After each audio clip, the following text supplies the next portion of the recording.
तो स्वागत है आपका पाठशाला में। आज हम बात करने वाले एरर्स का। तो देखो, हम जब भी मेजरमेंट करते हैं ना, हम जो एकदम एक्यूरेट वैल्यू होता है उसको कभी हम मेजर नहीं कर सकते। एग्जाम्पल के तौर पे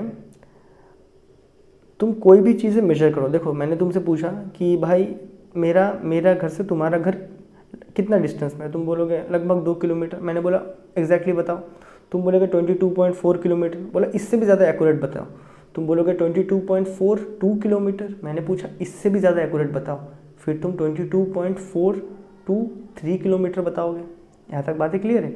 मतलब तुम क्या कर रहे हो, उसको एक्यूरेट करते जा रहे हो। मैं जितना तुमसे पूछते रहोगा तुम उसको उतना एक्यूरेट करते रहोगे। मिलीमीटर में करोगे, फिर माइक्रोमीटर में, तो वो सिलसिला चलते ही रहता है। तो याद रखना, हमेशा हम जो भी मेजरमेंट करते हैं उसमें एक एरर होता है। डन? जो भी मेजरमेंट हम करते हैं उसमें एक एरर होता है। तो एरर कहाँ से हो सकता है, क्या एरर कहाँ से हो सकता है, उसी का यहाँ पे ग्रुप हमने बना के रखा है। तो एरर के मेन कैटेगरी है तुम्हारा systematic error, random error and least count error. यहाँ तक बातें क्लियर है? अब देखो, सिस्टमेटिक एरर सिस्टम की बात कर रहा होता है। तो सिस्टम क्या होता है, हम जो भी चीज़ों पे काम कर रहे होते हैं ना, हमारा जो फिलहाल काम का है वही हमारा सिस्टम है, उसको छोड़ के पूरा सराउंडिंग है। अब जब मैं कोई एक्सपेरिमेंट कर रहा हूँ, तो सपोज़ कि मान लो कि मैं किसी का टेम्परेचर नाप रहा हूँ। डन है? मैं किसी का टेम्परेचर नाप रहा हूँ, या फिर मेरे पास एक वर्नियर कैलिपर है, मैं उसमें से एक डायमीटर नाप रहा हूँ। अब उस केस में क्या होगा, तो वर्नियर कैलिपर वो एक इंस्ट्रूमेंट है, वो सिस्टम का पार्ट है। वर्नियर कैलिपर इंस्ट्रूमेंट है, वो एक सिस्टम का पार्ट है। साथ ही साथ में मैं वहाँ पे हूँ, वो भी क्या है, मैं भी वहाँ पे, जो मतलब मैं उसको मेजर कर रहा हूँ, तो मैं भी सिस्टम का पार्ट हूँ। यहाँ तक बातें क्लियर है? और एक जो चीज़ बचता है वो है कि मैंने उस एक्सपेरिमेंट को कितना बढ़िया से पढ़ा है। ठीक है? अगर मुझे पता है कि उसका प्रोसीड्यूर क्या है तो मैं सही से करने वाला हूँ। अगर मुझे नहीं पता कि प्रोसीड्यूर क्या है तो मैं गलत से करने वाला हूँ। तो वहाँ पे सिस्टम में जो फैक्टर्स हैं, वहाँ पे जो सिस्टम में जो हम होते हैं, इंस्ट्रूमेंट होते हैं, तो उसमें जो एरर्स हो सकते हैं ना, पॉसिबल एरर्स, उसी को हम बोलते हैं सिस्टमेटिक एरर। और जो पहला तरीका मतलब पहला जो जिसमें एरर हो सकता है सिस्टम के अंदर, वो है इंस्ट्रूमेंट के अंदर ही एरर होना। दूसरा इम्परफेक्शन, मतलब मुझे प्रोसीड्यूर नहीं पता है, मैं कुछ भी अगड़म बगड़म कर रहा हूँ, तब मैं एरर क्रिएट करूँगा। और थर्ड होता है पर्सनल एरर, मुझे सब कुछ पता है तब भी अगर मैं रीडिंग सही से नहीं देखता हूँ तब मैं एरर क्रिएट करने वाला हूँ, वो होता है पर्सनल एरर। अब देखो, एक एक करके बात करेंगे। अब जो इंस्ट्रूमेंट एरर है, आप इसको कैसे समझोगे? अगर आपने आपका मीटर स्केल, आपके पास जो भी स्केल है, अगर आपने उसको देखा होगा तो आप ध्यान से देखना, आपका जो स्केल होता है ना, उसमें रीडिंग कुछ यहाँ से शुरू होगा और इसके नीचे भी क्या होता है, एक छोटा सा स्केल का पार्ट होता है। देखना, वो जो काला वाला डंडी होता है यहाँ से शुरू होता है, फिर वो आगे चलते रहता है, लेकिन उसका नीचे क्या होता है, एक ऐसा एक ग्लास का पार्ट होता है, ग्लास या स्टील जो भी हो, एक एक्स्ट्रा पार्ट ऐसा नीचे से होता है ना। ये जो पार्ट है, सपोज़ अब मैंने अगर कोई भी चीज़ का लेंथ नापा, सपोज़ मैंने यहाँ पे एक लेंथ नापा, मेरे पास 2 सेंटीमीटर आया, तो क्या ये जो डंडा, जो भी चीज़ मैंने नापा है यहाँ पे, जो भी मैंने पेन वगैरह कुछ भी नापा है, क्या उसका ओरिजिनल लेंथ 2 सेंटीमीटर है? नहीं है। क्यों नहीं है? क्योंकि यहाँ पे मैंने कुछ एक्स्ट्रा नाप के रखा है। आया समझ में? यहाँ पे मैंने क्या नापा है, एक्स्ट्रा। मुझे यहाँ से यहाँ तक दिखा 2 सेंटीमीटर था, लेकिन ए वाला, इसको तो मैंने ऐड किया ही नहीं। तो यहाँ पे जो इम्परफेक्ट इंस्ट्रूमेंट की वजह से जो एरर्स होते हैं उनको हम इंस्ट्रूमेंटल एरर बोलते हैं। ठीक है? तो क्या लिख देंगे इसको, एरर्स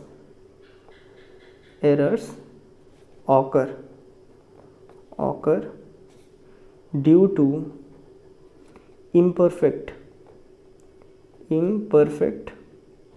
instrument is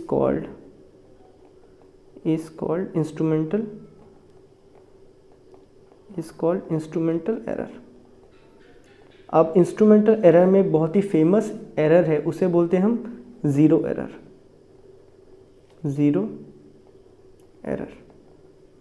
अब ज़ीरो एरर क्या होता है, सुनो। ठीक है? ज़ीरो एरर का मतलब होता है, देखो, जब तुम इस स्केल से कुछ भी नहीं नाप रहे होगे ना, मान लो कि तुम्हारे पास कुछ भी नहीं है, तब भी तुम जब उसको नापोगे ना, तो तुम्हें स्केल, देखो अभी यहाँ पे, अभी सपोज़ यही मेरा स्केल होता, तो ये वाला एक्सेस पार्ट है। ठीक है? इसको जब मैं यहाँ रखता, तो मैं तो यहाँ पे कुछ भी नहीं नाप रहा हूँ, तब भी मुझे एक ऊपर में एक रीडिंग दिख रहा है। डन ना? तो मैं यहाँ पे कुछ नहीं नाप रहा हूँ, तो मुझे कितना, 0 बताना चाहिए। तो यहाँ पे तो कुछ बता ही नहीं रहा है। आइडिया मिला? यहाँ पे तो कुछ बता ही नहीं रहा है। मैं जब इसको पेपर में ऐसा रखता तो यहाँ पे मुझे क्या, यहाँ पे रीडिंग 1 लिखा था तो मुझे क्या 0 बताना चाहिए था, या फिर 0 यहाँ पे लिखा होता तो मुझे 0 यहाँ पे बताना चाहिए था, लेकिन यहाँ पे कुछ है नहीं तब भी मुझे 0 इतना ऊपर बता रहा है। आइडिया मिला। तो ये जो एरर होता है ये इंस्ट्रूमेंटल एरर होता है। तो इसको कैसे मिनिमाइज कर सकते हो, खास करके अगर मीटर स्केल में एरर है तो इसको रब करो, रब कर करके नीचे से पूरा निकाल ही दो कि 0 तक पहुँच जाए। तो ये हुआ इंस्ट्रूमेंटल एरर निकालने का। तो 0 एरर क्या होता है, सारे इंस्ट्रूमेंट में होते हैं, ठीक है। तो 0 एरर इसके बारे में हमने बात कर लिया। ये होता क्या है, when we are not measuring, जब हम लोग कोई भी चीज़ को मेजर नहीं कर रहे होते, when we are not measuring then also instrument shows reading। जब हम कुछ चीज़ मेजर नहीं कर रहे होते तब भी इंस्ट्रूमेंट रीडिंग शो करता है। तो उस तरह के एरर को हम क्या बोलते हैं, 0 एरर बोलते हैं। यहाँ तक बातें क्लियर है। अब 0 एरर को कैसे हम मिनिमाइज कर सकते हैं या फिर निकाल सकते हैं, तो मीटर स्केल के केस में क्या है, मीटर स्केल के केस में उसको रब करो, रब एंड रिमूव, रब करो उसको रगड़ के, rub and remove the excess material, rub करके एक्सेस मटेरियल को ही निकाल दो। यहाँ तक बातें क्लियर हो गए। अब एक और जो आपको इंटरेस्टिंग मतलब जो जानना चाहिए वो क्या होता है तुम्हारा वर्नियर स्केल में, क्योंकि आप स्कूल में इसको करने वाले हो, ये होता है वर्नियर कैलिपर में, ठीक है। तो वर्नियर कैलिपर में इसमें होता क्या है, 2 स्केल होते हैं, ठीक है। ऐसे इसमें 2 टंग्स होते हैं, ऐसे 2 टंग्स रहेंगे। एक टंग में एक नीचे एक स्केल रहेगा जिसका नाम होगा मेन स्केल, ऊपर एक और स्केल रहता है जिसका नाम होता है वर्नियर स्केल, ठीक है। इसका नाम होता है वर्नियर स्केल। जब आप इसमें कोई भी चीज़ मेजर नहीं कर रहे होते ना तो दोनों मुंह एकदम चिपका हुआ रहता है, लेकिन जब ये चिपकते रहता है ना तो याद रखना ये जो मेन स्केल है यहाँ में भी एक 0 रीडिंग होता है, ये वर्नियर स्केल यहाँ में भी एक 0 रीडिंग होता है, लेकिन मोस्ट नहीं 99% केस में ये वर्नियर स्केल का 0 और ये मेन स्केल का 0, मतलब ऊपर वाला वर्नियर स्केल का 0 और नीचे मेन स्केल का जो 0 है वो कभी कोइंसाइड ही नहीं होते, कुछ ऐसा गैप रह जाता है। डन। उसकी वजह से क्या होता है, एरर रहता है। तो डन। तो वर्नियर कैलिपर में भी क्या होता है, एरर होता है। In vernier caliper there is a 0 error which can be negative and positive. Negative का मतलब क्या होता है, अगर मान लो कि ये इस तरफ आ गया, ये जो वर्नियर स्केल का 0 इस तरफ आ गया, इसका मतलब क्या है, तुम यहाँ पे कुछ भी चीज़ मेजर करोगे तो उसका वैल्यू तुम्हें क्या मिलेगा, यहाँ पे आ गया, ठीक है, नेगेटिव साइड में। इसका मतलब हो गया यहाँ पे तुम कुछ भी मेजर करोगे उसका जो वैल्यू होगा वो हमेशा कम बताएगा। जो एग्जैक्ट वैल्यू अगर 4 है तो तुम्हें 4 नहीं बताएगा, वो तुम्हें 3.8 बताएगा वर्नियर, ठीक है। वही अगर यही 0, जैसे ये जो पहले केस में लिखा था, यही वर्नियर स्केल का 0 अगर ये साइड में है तब पॉजिटिव एरर होगा। इसका मतलब क्या है, तुम जो भी मेजर करोगे उसको एक्सेस बताएगा। अगर ओरिजिनल रीडिंग 4 है तो वो तुम्हें 4.2 बता देगा। यहाँ तक बातें क्लियर है। तो वर्नियर कैलिपर में भी इस तरह एक एरर होता है। इसे कौन सा एरर बोलते हैं, हम 0 एरर बोलते हैं। अब दूसरा होता है इम्परफेक्शन एरर। इम्परफेक्शन क्या होता है, without taking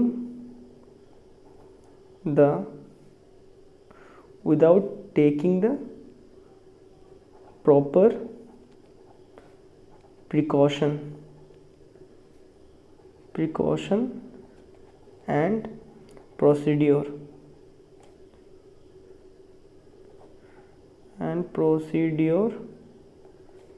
in the experiment। जब हम लोग कोई भी एक्सपेरिमेंट में उसका जो प्रिकॉशंस होते हैं और जो प्रोसीड्योर होता है उसको अगर नहीं फॉलो करते ढंग से तो तब एरर होता है। एग्जाम्पल के तौर पे अगर मैं बोलूँ, जब हमें एक टेम्परेचर नापना होता है हमारे बॉडी का, तो हमें जो थर्मोमीटर होता है हम उसे कहाँ पुट करते हैं, हमारे आर्म पिट में पुट करते हैं ना, बगले के नीचे, ठीक है। आर्म पिट में हम उसको थर्मोमीटर को वहाँ पे पुटअप करते हैं। अब देखना वो जो थर्मोमीटर होता है ना, जब आप उसको आर्म पिट में रखते हो तो जो बॉडी का एक्चुअल टेम्परेचर होता है वो आपको शो नहीं कर रहा होता है। डन है। तो इस तरह क्या होता है, देखो ये होता है इम्परफेक्शन, क्योंकि हमें उस थर्मोमीटर को वहाँ नहीं रखना चाहिए होता है, हमें थर्मोमीटर को आर्मपिट में नहीं बल्कि माउथ में रखना होता है, ठीक है, बॉडी के मतलब इंटरनल मतलब अंदर टाइप में। आया बात समझ में? तो इस तरह, लेकिन फिर भी हम उसको आर्मपिट में रखते हैं, वहाँ से मेजर करते हैं, तो हमें वहाँ पे ट्रू वैल्यू पता नहीं चलता है। तो इस तरह का जो भी हम इम्परफेक्शन हम खुद से करते हैं, हमें पता होता है या कभी कभी हमें नहीं पता होता है, तो वो जो एरर हम क्रिएट करते हैं खुद से, ठीक है ना, ज़्यादा ना जानकारी की वजह से, तो उस तरह के एरर को क्या बोलते हैं, इम्परफेक्शन एरर। अगेन ये क्या, सिस्टमेटिक एरर है। क्यों? क्योंकि सिस्टम के अंदर ही होता है, क्योंकि सिस्टम में तो मैं भी हूँ। और थर्ड होता है पर्सनल एरर। ये क्या होता है, when we neglect the procedure of observation, जब हम लोग जो ऑब्जर्वेशन लेने का प्रोसीड्यूर होता है उसको नेग्लेक्ट करते हैं। जैसे यहाँ पे आप स्केल देख रहे हो एकदम कंधा चीत करके, मतलब सो के आप स्केल को देख रहे हो, सो के आप स्केल को देख रहे हो, तो तब नहीं मिलेगा आपको, सही रीडिंग नहीं मिलेगा। इसका एग्जांपल होता है जैसे पैरेलक्स एरर। एग्जांपल क्या है, पैरेलक्स एरर। अब पैरेलक्स एरर क्या होता है समझो, केमिस्ट्री में भी आपने इस एक्सपेरिमेंट को करना है। आपको ऐसे कुछ टेस्ट ट्यूब मिलेगा या टाइट्रेशन ट्यूब, तो यहाँ पे ना ऐसे फ्लूइड जमा होने वाला है, ऐसे करके आपको फ्लूइड दिखेगा, ठीक है, ऐसे करके आपको फ्लूइड दिखने वाला है इसमें। अब इसमें होता क्या है, जब आप इसको सपोज आप इसको यहाँ से देख रहे हो तो आपको मिनिस्कस यहाँ दिखेगा, मतलब आपको हाइट यहाँ तक दिखेगा, डन। वही जब आप इसको सामने से देखोगे तो आपको यही हाइट दिखेगा यहाँ। आइडिया मिला? तो यहाँ पे क्या होता है, एक एंगल क्रिएट होता है ना, इस तरह एंगल आपने पहले भी देखा होगा, दो ऑब्जर्वर है या फिर आप दो एंड को देख रहे हो, तो इस तरह एंगल को क्या बोलते हैं, पैरेलैटिक एंगल बोलते हैं। तो इसी को क्या बोलते हैं, पैरेलक्स एरर बोलते हैं। ये होता है सही प्रोसीड्यूर, आपको एकदम सामने रखना है टेस्ट ट्यूब और उसको देखना है, वो नहीं करके आप अपना सिर को उठा के देखोगे टेस्ट ट्यूब को, ठीक है, नीचे से टेस्ट ट्यूब का यहाँ पे देखोगे तो आपको गलत एरर मिलता है, मतलब गलत रीडिंग मिलेगा, ठीक है। तो इस तरह का एरर क्या हम ही क्रिएट करते हैं जब हम ऑब्जर्वेशन ले रहे होते हैं। तो ये हो गया एक पर्सनल एरर में। तो यहाँ पे इंपॉर्टेंट सिस्टमेटिक एरर, जो सिस्टम में हम होते हैं, इंस्ट्रूमेंट होते हैं, वो सब में जो एरर पॉसिबल हो सकता है। तो एक होता है इंस्ट्रूमेंट, अगर इंस्ट्रूमेंट में ही खराबी हो तो उसको हम लोग रिमूव कर सकते हैं, ठीक है।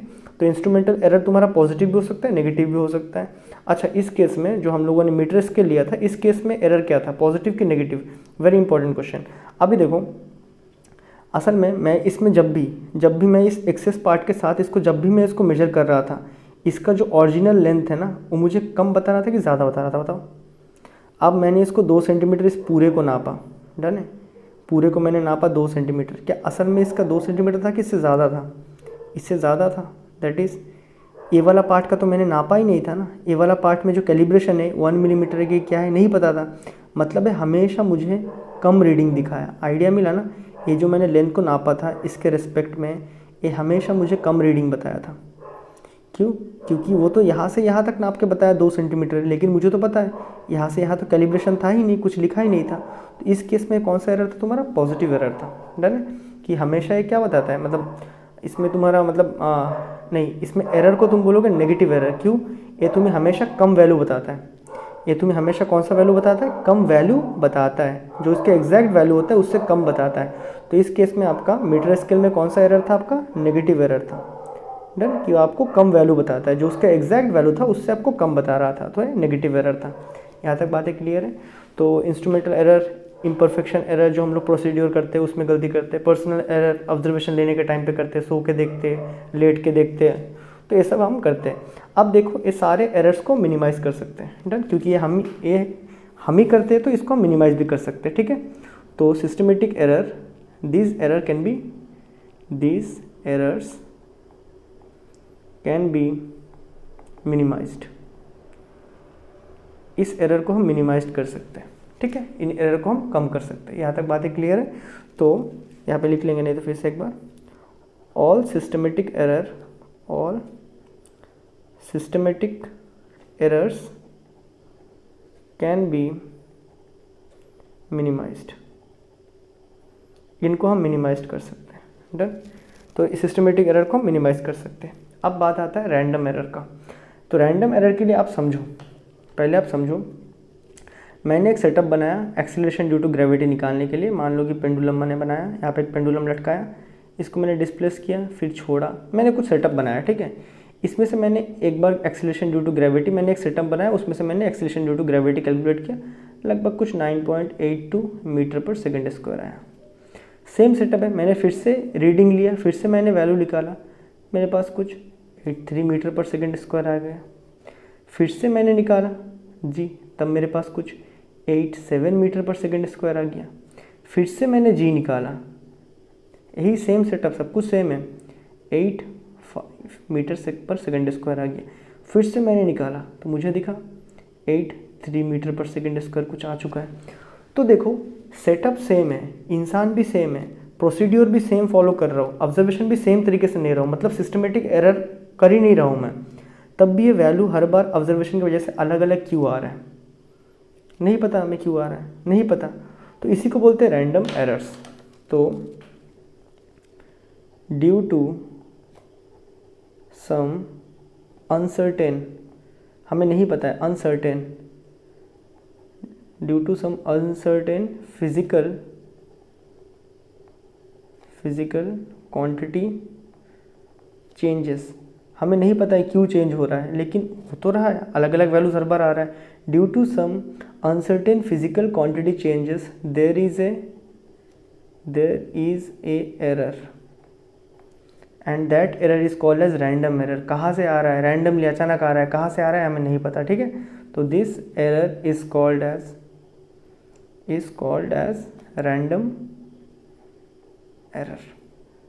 अब इसको कैसे मिनिमाइज करोगे, एवरेज निकालो, मीन निकालो, ठीक है, and this error can B minimised, and this error जो हमारा रैंडम एरर होता है उसको मिनिमाइज कर सकते हैं।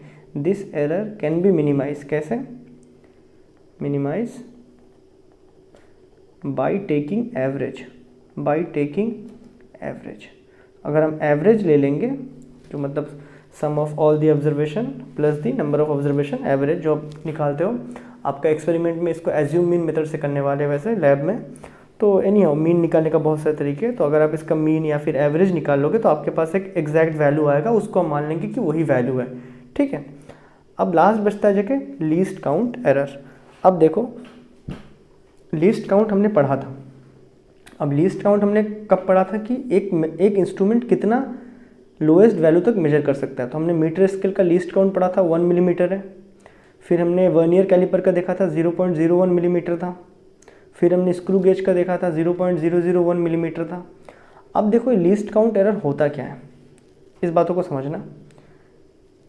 मैंने तुम्हें एक लेंथ दिया और मैंने बोला इसको मीटर स्केल से मेजर करो, तो तुम मेजर करें, मीटर स्केल से मेजर कर रहे हो, ठीक है। तो तुम आइदर 24.5 सेंटीमीटर मीटर स्केल से कर रहे हो, ठीक है, मीटर स्केल से। तो मीटर स्केल में क्या सेंटीमीटर्स होते हैं और बीच बीच में मिलीमीटर्स होते हैं। तो 24.5 सेंटीमीटर तुमने मेजर किया, या फिर तुमने मेजर किया 24.6 सेंटीमीटर। यहाँ पे जो एंडिंग में जो भी अनसर्टेन वैल्यू आने वाला है, तुम्हारे पास ऑप्शन रहेगा कि तुम 5 या तो 6 को चूज़ करो। हो सकता है कि जो ओरिजिनल लेंथ का वैल्यू था वो इनके बीच में था, 5 और 6 के बीच में था, 24.5 और 24.6 के बीच में कोई ओरिजिनल वैल्यू रहा होगा। जैसे सपोज से 5, 6 ऐसा कुछ, ठीक है, 5, 6 इस तरह कुछ बीच में कुछ वैल्यू था 24.5, 6 इसके बीच में, लेकिन यहाँ तक नहीं पहुँचा है। आइडिया मिला। इस तरह कुछ बीच का वैल्यू ओरिजिनल में रहा होगा, लेकिन तुमने मुझे क्या बताना है, 24.5 एंड 24.6 ऐसे ही तुम बताओगे। डन। सिमिलरली अगर मैं एक घड़ी बोलूँ, एक घड़ी है जिसमें मिनट के कांटे भी हैं, मिनट है, 1 मिनट 2 मिनट ऐसे करके, अगर मैं तुम्हें इसमें पूछूं कि भाई एग्जैक्ट टाइम बताओ तो तुम क्या बताओगे, 12:01। डन।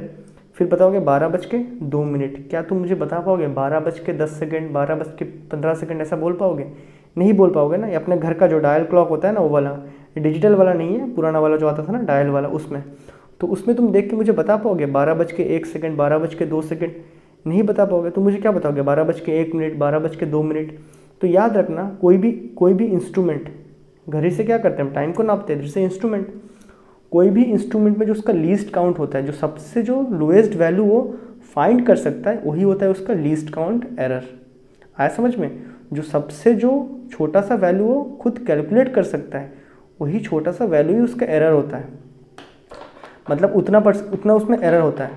तो लिख लेंगे, तो least count error in metre scale. तो मीटर स्केल में लीस्ट काउंट एरर कितना होता है, दैट इज, अच्छा इन टर्म्स ऑफ अगर मीटर में लिखे तो मिलीमीटर में लिख लेते हैं। अच्छा in terms of metre that is 1 millimetre लिख लेते हैं। चलो 1 मिलीमीटर तक नाप सकता है, डन है, या फिर 0.1 सेंटीमीटर, कितना होता है इसका लीस्ट काउंट। उसी तरह लीस्ट काउंट ऑफ क्लॉक।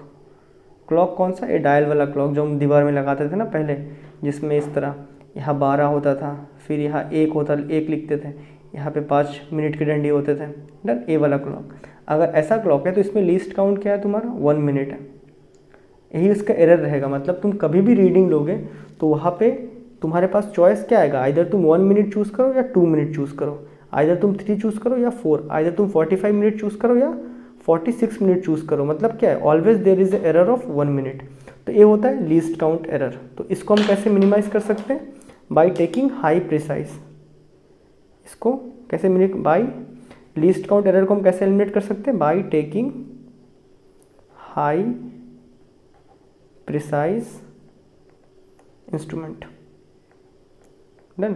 एक हाई प्रिसाइज इंस्ट्रूमेंट लेना है, जैसे कि स्टॉप वॉच वगैरह आता है जिसमें एकदम क्या होता है सेकंड वो सब बताते हैं, तो वो सब लेंगे तो क्या हो जाएगा, हमारा लीस्ट काउंट एरर कम होगा, डन। तो उसी जगह अगर मुझे लेंथ ही निकालना है तो मैं वर्नियर को यूज़ कर लेता हूँ, वर्नियर या फिर स्क्रू गेज को यूज़ करता हूँ, तो मुझे क्या मिलेगा, एग्जैक्ट वैल्यू मिल जाएगा। तो ये था आपका एरर्स के बारे में, जिसमें systematic, random and least count error है। सिस्टमेटिक एरर में 0 एरर था, वेरी इंपॉर्टेंट। रैंडम एरर को हम एवरेज लेके निकाल देते हैं, और लीस्ट काउंट एरर के लिए हम हाई प्रिसाइज इंस्ट्रूमेंट यूज़ करते हैं। बातें क्लियर है? सिस्टमेटिक एरर के अंदर instrument error, imperfection error, personal error था। और क्या हम सिस्टमेटिक एरर को रिमूव कर सकते हैं? हाँ हम कर सकते हैं, क्योंकि ये गलती हम खुद ही करते हैं। अगर हम गलती ही सुधार लेंगे तो कोई प्रॉब्लम ही नहीं है। तो ये था आज का वीडियो में। आई होप आपको एरर्स के बारे में बहुत बढ़िया से समझ आया होगा, और मैं मिलता हूँ आपसे नेक्स्ट वीडियो में। तब तक के लिए गुड बाय।